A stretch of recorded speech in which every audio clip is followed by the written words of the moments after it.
Welcome to another edition of the MSDW podcast. I'm your host, Jason Gumpert, editor of MSDynamicsWorld.com. Today's conversation is about how Dynamics AX customers can select the right add-on solutions from the right ISV partners. ISVs are key to the Dynamics AX customer base. There's no question on that. But for a customer, getting to the end result of an AX solution with the right add-ons is a complex task. There are relationships to manage, there are technical challenges to assess and plan for, and of course there are products to evaluate and select. The end user's company has interests, their AX VAR has their own interests, and of course the ISV partner has interests. These decisions come with costs, risks, and benefits, both in the short term and the long term, and we are going to be talking about this from several angles today. It's a complex business, but here to make sense of it with us is Don Riggs. He's Senior Director of AX Applications and an Application Architect at enVista Corporation. You might know Don's writing from such provocative articles as The Lean Myth, the overselling of lean in manufacturing, and his advanced strategies for AX reporting. Don is a 25-plus year veteran of implementation consulting and 13-plus years in the Microsoft Dynamics AX ecosystem. Joining me today is Dan Morno, assistant editor, and let's begin. Okay, Don Riggs, welcome to the podcast. Well, it's a pleasure to be here. Well, it's great to have you, and we're here to talk about an interesting and always somewhat controversial topic, and that's the selection of ISV solutions for Dynamics AX customers. So Don, when you think of the importance of ISV solutions in the AX customer base today, how much impact have in terms of winning deals, going live with a solution, supporting systems over the long term? What's your overall view of that importance?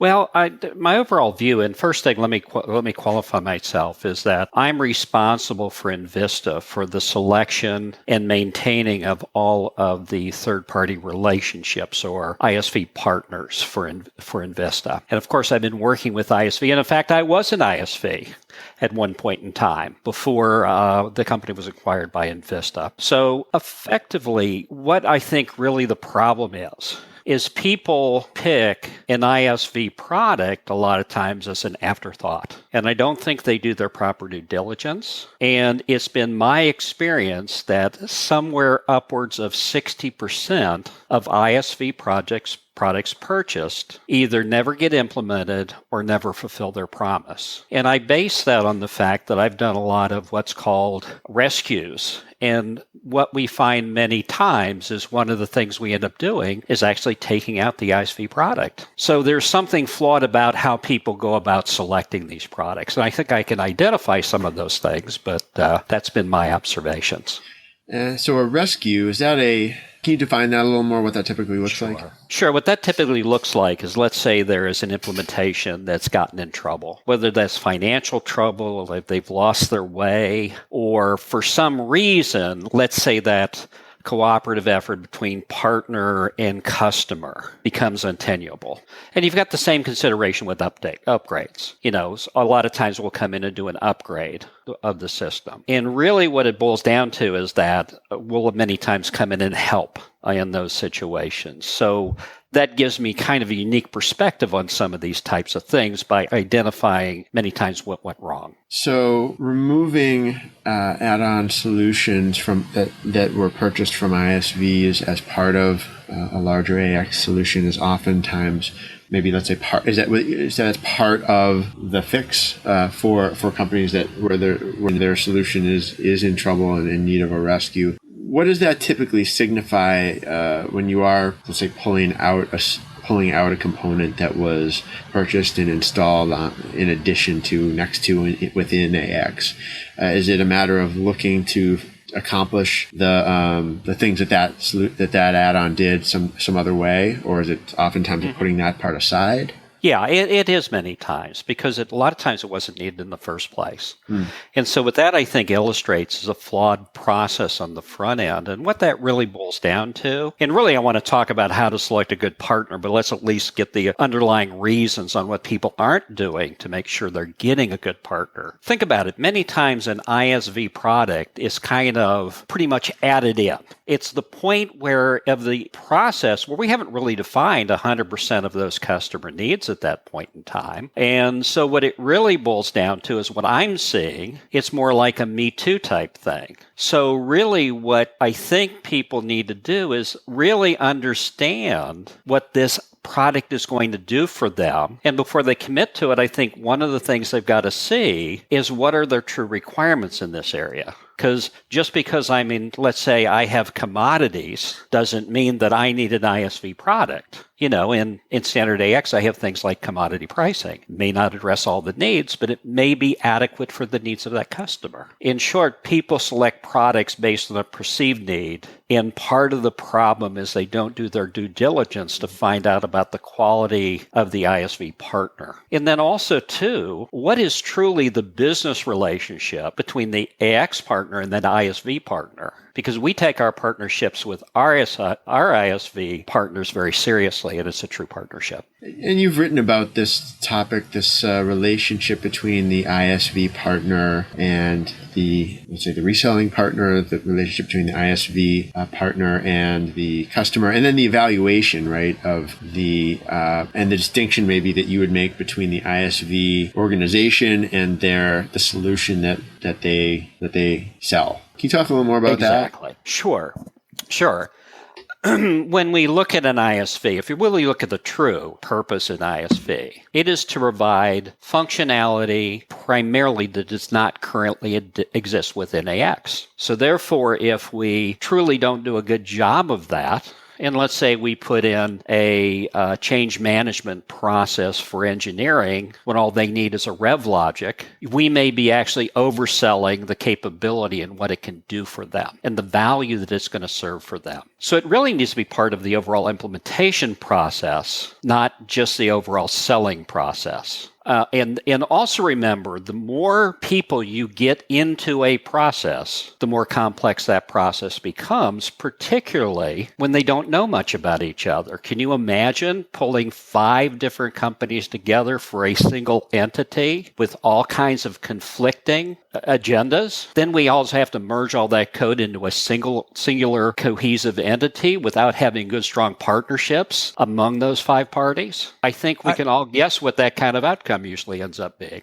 I do see an element out there of, you described Me Too, of, well, I got to have that. We've seen some solutions in the last year for fashion, for wine, for public sector. There's an awful lot of really specific solutions. And there's also, say, looking on the app source, there's a lot of solutions, not one of which does not have a great sales pitch to it. If you are in complex distribution, you must have, this capability. So is there an element that there are folks who are purchasing solutions, maybe not even installing them, maybe owning them just to own them? Oh, yeah. And I see that and quite frankly, many of those solutions are more usually happens with a partner who's taking a segment of the industry, creating a vertical market out of it, which is what Microsoft desires. Oh, yeah. And then creating content around that and expertise around that. I'm not suggesting there's not value there. What I'm suggesting, though, don't sell the fact that you have item dimensions as a feature in your software add-on. Don't repackage standard to make it somewhat unique to your offering. Truly add value. Give you an example on a retailer. We do a lot on the distribution side with some of the retailers. As you know, our company is not just an AX partner. They're one of the biggest supply chain consulting firms in the United States. We deal with huge retailers. Well, they have this process of kitting that provides for packages of certain styles and groups of products based on store level. So there's a sub-optimization of bringing these products together within standard groupings and then execute on those standard groupings so they can push that packaging cost back on the vendor. But that's the best place to do it. So they're not unbundling and then rebundling these packages. That is a very viable thing that many of people, particularly in the fashion industry, need. That's a value add that makes sense because Microsoft does not do that. But the fact that we can sell in different colors is standard, right? And I had an example of that just this week. So where it's repackaged and it was kind of murky as to what they were really getting when we started looking at what standard Microsoft does. And I would guess, there's so many elements that the end user company has to take into account when trying to plan an implementation. That sounds to me like something you should be trusting. If you're buying AX for your company, that you should be able to trust your partner, your implementation partner, to say, we'll steer you clear of solutions that, sell something that really is core already, and it's really missing that notion of really adding value. Because it just seems like it would be too hard for most customers to, or potential customers to not analyze themselves. Right. And but still, they need to be involved. And they need to really look at what is the true relationship within that partner and ISV. And again, I don't want to just dwell on the negatives because there's a lot of very wonderful ISV products out there that serve a very big need. They're excellent, have been with the Dynamics products since before I was involved, and I've been involved with it for over 13 years.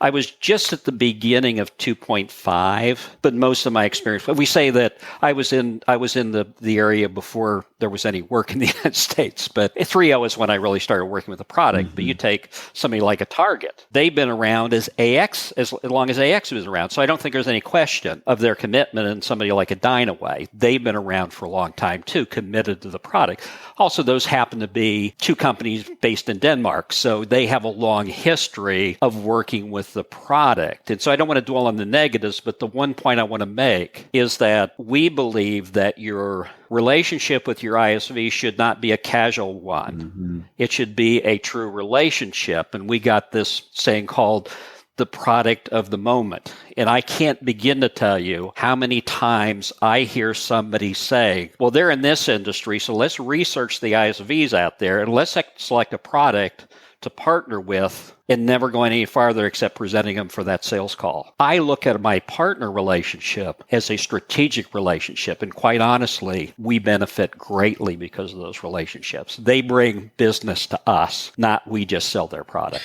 Does it extend to implementation as well as sales? Do you like to see your ISV partners actually bringing thought leadership and deployment expertise when it comes to specialized capabilities that add sort of realistic value that are significant? Yes, we do, but we think to be truly successful that the implementation partner or the AX partner must truly manage that relationship. And that's why these people, the two people, the ISV and the partner, must have the relationship. I've seen situations where a partner's brought in an ISV and pretty soon they're just taking this and running with it in conflict with what the goals of the overall project is. So, but shame on them. I mean, they should have known and established the relationship up front because, as you know, at the end of the day, it's all got to work together.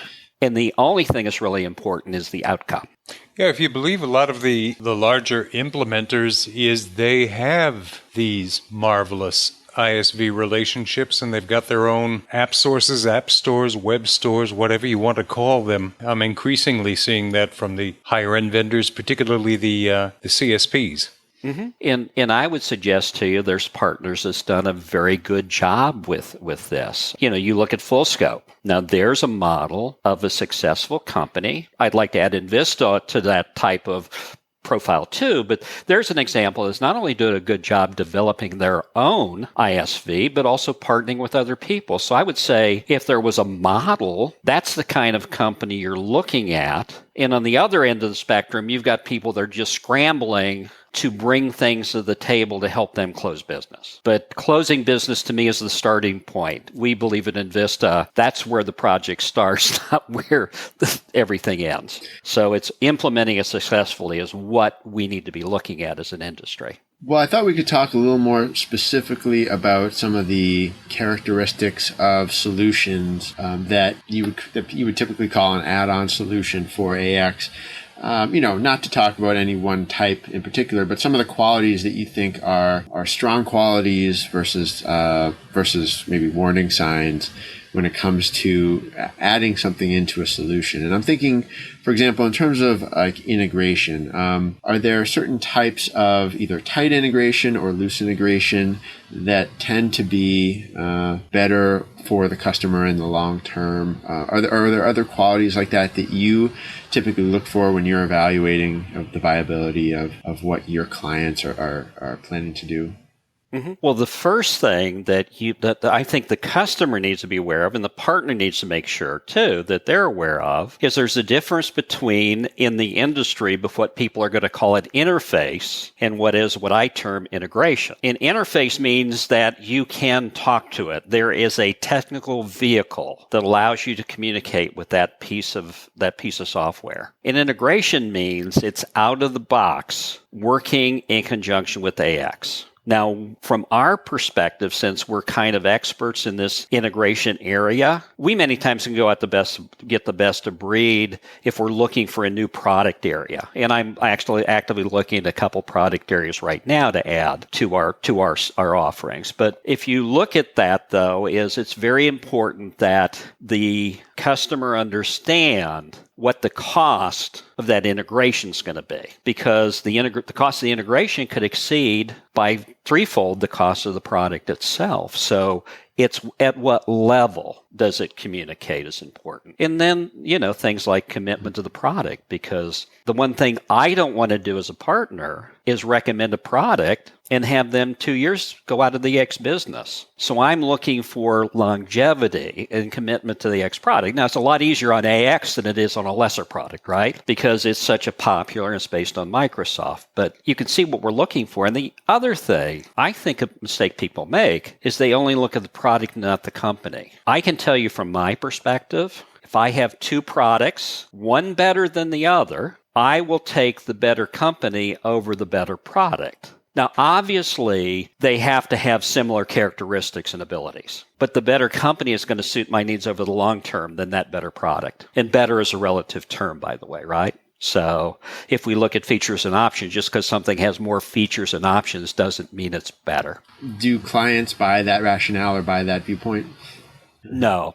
And if I may, and it's really the same thing about how they select ERP software. It's kind of like a beauty contest where the best demo wins. What people don't realize, whether it's an ISV or an ERP system, the true cost and true risk has to do with the implementation and the partner you're working with. And really, that's what is a problem, I think, overall with how people look at products to begin with. ERP is a tool. ISV products are a tool. The only thing that's really important with that tool, though, is to be able to effectively use that tool. Otherwise, it has no value. And that's part of what I think this is about, is selecting products and selecting the right team of people to make this a reality, to make the ultimate goal meets the requirements. Do you run into situations today where people are thinking about, let's say, upgrades to AX 2012 R3 or maybe even AX 7 at this point? Be interested to hear kind of how much of that you're seeing. But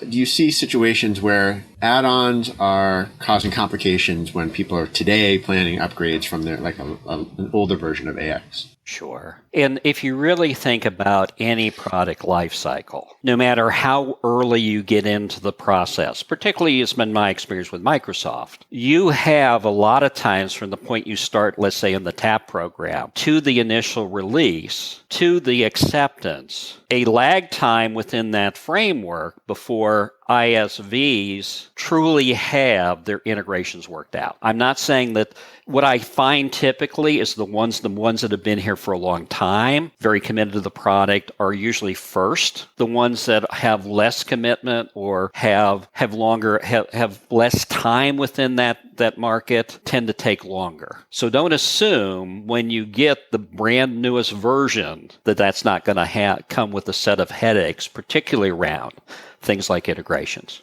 While we're talking about commitment, you mentioned earlier, to look for signs of true commitment to the AX product from an ISV. I guess, what are some signs of those? Longevity has to be one of them. Longevity is one. the ability to intelligently talk about their product in the context of AX, not just about their product as a universal kind of solution. So to give you an idea, if you're looking at, and one of the things that I've had with one of our partners is that when they want to show, they demo to all kinds of different people. When we demo, we demo within context of AX because they have all those integrations. It's not everybody in their company is as skilled with AX as others, but they do have their AX specialists. So can they intelligent, because you can understand when you have a problem, you want somebody you can explain the problem to in the context of the system you're using. Are there types of ISV solutions that you think are being oversold right now? Yes, I think there always has been. And most of them have to do with vertical market segments because they're really selling more of, I've studied it, and let's say I sold one once, than to truly, really being committed to that industry and offering vertical market solutions with that industry. Having said that, you've got to also remember there's a value with them having been working in that industry, but don't necessarily weigh that. Don't assume that just because they've implemented one in this area once means that they now are the experts. There's a longer term commitment to an industry. Mm-hmm. Like we're working on certain chemical add-ons. We do not consider ourselves experts in that industry at this point, but we are doing additional research to make ourselves more viable within that industry, and we are developing some very specific additions or additions to that industry that's needed specific for the industry. Because remember, that chemicals is heavily oriented towards fluids. So conversions and optimizations and mixing of different products and then batch merging of things become very important. And let's say tank farm logic becomes very important. So it's what value do we add is really what's important, whether it be technical content or actual processes that add value to that industry. That's important.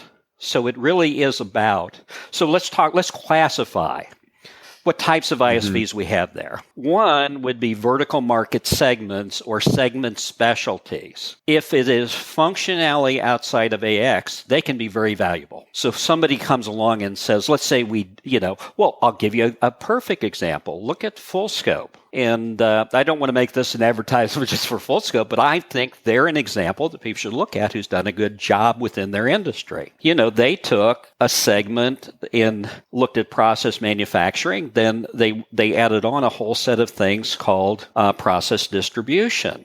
Out of that came a whole lot of other things for batch and some other things. Those are the kind of add-ons I think that are valuable, that add value to a particular industry segment. Then you have optimization. You have things that are trying to optimize or extend your functionality. Then you have tools. I would consider your BI and some of those kind of things that are primary architected to get data in and out, and integration frameworks and things like that. And those are pretty general, the classifications, that people fall in. I don't know where this would fall in, but there's sort of maybe this is part of the vertical area that you were saying might be a little bit oversold or sold, maybe misrepresented at times for what it can do. Those are typically, I think of vertical solutions as sort of AX plus a layer added on, not really sold, but sold as a complete package. So you're buying sort of the AX plus these other capabilities, as opposed to buying AX and then sort of adding on solutions manually or making selections individually of those pieces. And I would agree, but that's where I'm saying that's where you got to be cautious, because if you take somebody and let's say I am, in the chemical industry, or I am in the fashion industry or the retail, it really means a commitment to that inventory or that industry more appropriately. But if we take somebody that says, oh, you have a need for grower accounting, I can just go out and find somebody for grower accounting. I'm not saying you can't end up with a good solution there, because you can. What I'm saying, though, that's a different level of commitment. And I think there becomes, at some point, a limit to how many of those different partners you can support. So I think what you need to do is you need to be selective. ultimately. We're a little different in Vista, though, because we're specialists in distribution and to some extent manufacturing. I'm a manufacturing consultant by trade and very proud of that, although I've branched out in a few other areas too. But so we don't fit any particularly vertical mold, but we do have good experience with things like retail and many other industries, including commodity and things like that. So let's say our expertise in some cases extend past just the AX, so we can leverage off some of that too. Not everybody has that luxury. Great. I wanted to ask you something. Maybe this might be a little beyond the scope of ISV solutions to an extent. Maybe it's related. Given where the manufacturing industry is going technologically and how manufacturing businesses are evolving right now, and when you look at that and you compare it or try to align it with what Microsoft is doing in terms of where it's taking AX and where it's taking business apps overall, and I'm thinking of things like Power Apps and a common data model and their plans for sort of more individualized and customized solutions. Do you see those sort of moving in close enough proximity to each other? Do you see any ideas or possibilities in the future that excite you about some of those technology decisions that Microsoft's moving ahead with? I would say I'm very thrilled about technology decisions they've made. Okay, I'll give you an idea. I'm thrilled with the manufacturing environment I have in AX because I have lean, I have discrete, and I have process. I can select the very best one of those for the given solution and not come away with partial outcome that I have to work around all the time. Now, I would agree there's things like if you take, let's say, lumber furniture industry, things like cut lists and let's say integration or optimized to some manner of cutting machine that can integrate to a nesting algorithm so it can automatically post 50 parts to a process manufacturing. So integrating to the outside world, I think, is beyond the scope of AX. But the fact is, as we get better with integration, as we get better with solutions out of the box, and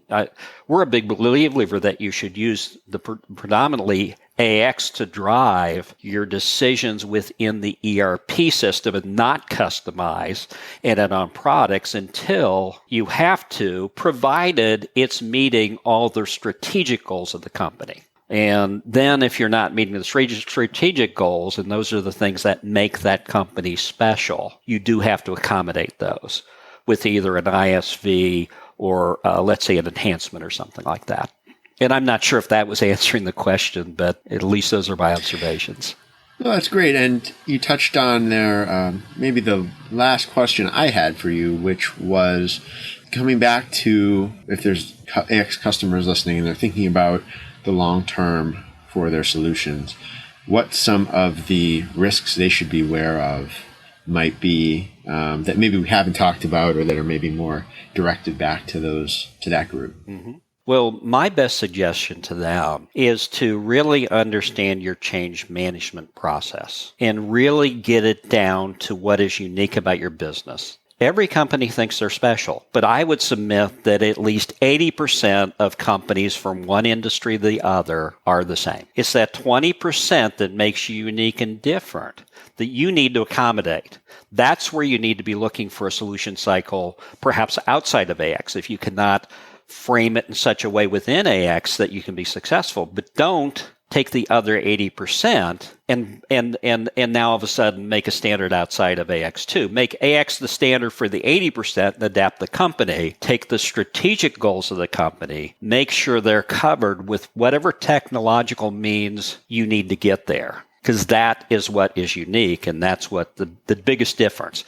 We look at these whole implementation processes. Everything is totally different. We spend all this time on discovery. We spend also all this time talking about it. What we need to be talking about is the 20%. Okay, that was my last question. I think, Dan, did you have anything else? Yeah, I did want to touch upon we started here with some of the risks, but also you discussed in a couple of places, Don, the long-term costs associated with ISV solutions. Well, let me play ISV and tell you there are no long-term costs. You move right from your capital expense over to your operating expense. It's a small subscription. We maintain it. Rest easy. And your answer to that would be? Well, my answer to that is I would submit that if you have the right ISV partner, I agree. They are going to make sure that their integration falls into future versions. And actually, if you're looking at gapping a technical problem, if you've got a really good partner, that's probably your best solution, because you want something that is going to continue to grow, that they have an interest in maintaining, and they also have a long-term interest in being viable in your industry. The most dangerous ones are the ones where you're the only one that has it. It's called a customization. I would submit to you, would you rely your business or bet your business on a solution that only you are the only person in the world that has? That's where your risk comes in. And also, if you do a lot of that, that's where your long-time expense comes in, because you have to migrate those and integrate those to every future version. The ISV has a totally different motivation than the person doing a customization. And that's where I think your cost over time can be absorbent. There's a difference between a $250,000 upgrade and a $25,000 upgrade. It's called customization. Sure. Jason, that does it for me. Great. I love that little word of wisdom there at the end. It's a great place to end it, I think. Well, it was a pleasure to be here and share some of my observations. And I'm just thrilled to, if anything I've said resonates with any one person, I feel like I've done a good thing today. Well, we look forward to continuing to hear from you, to work with you, and to read what you have to write about for us. So thanks again. This has been the MSDW podcast. Thank you for listening, and thank you to Don Riggs for enlightening us about choosing AX ISV partners. If you'd like to be on the podcast, maybe you're an ISV with a product release, a consultant with a case study, or a VAR with a unique slant on Microsoft Dynamics product news or company direction, drop us a line. I'm Jason Gumpert. You can reach me at jgumpert@msdynamicsworld.com. Until next time, we're MS Dynamics World signing off.